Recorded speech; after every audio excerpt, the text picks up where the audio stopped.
This is a story that still troubles everyone who hears it. The family, investigators, and people who come across it for the first time.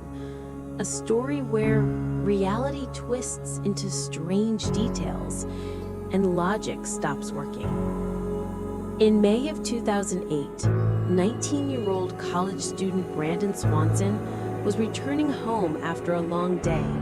Classes, a visit with friends, nothing unusual, just an ordinary evening. Late at night, he got into his car and started driving home. The road was familiar. The night was dark but calm, nothing out of the ordinary. Around 1 a.m., something went wrong. Brandon called his parents and said he had a problem. He believed he'd driven into a ditch and gotten stuck.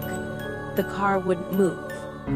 But he was sure he was close to home, somewhere near the town he lived in. His parents immediately got into their car and drove to him. They followed the directions he gave. They drove slowly, hazard lights flashing, scanning the roadside with their headlights. But he wasn't there. Something about the location he described didn't make sense. He mentioned buildings, lights, roads, but none of them existed in the place he claimed to be. He insisted he was right outside town, but his parents were in that exact spot and saw nothing. Brandon left his car and began walking across a field, leaving the vehicle behind.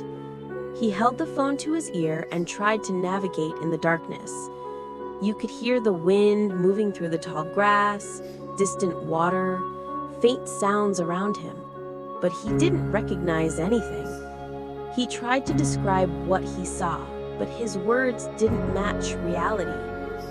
The grass grew taller. The ground became wet, uneven. It seemed like he was getting close to water, but he didn't realize it. His parents kept driving up and down the road, stopping, listening into the dark, hoping to see headlights or movement. But the night stayed empty. Between 1 and 2 a.m., Brandon began sounding worried. He walked faster, his breathing became heavier. Rocks and branches cracked under his steps. Rustling noises made him stop and turn around. At one point, he said a sentence that investigators can never forget. "I can see the lights of the town. I think I'm almost there." But he couldn't see the town. There were no lights. Nothing he described existed anywhere nearby. The phone connection crackled. Wind and static interrupted his voice. His parents listened as he continued walking through the dark field, and suddenly, they heard just one thing. "Oh." And then silence.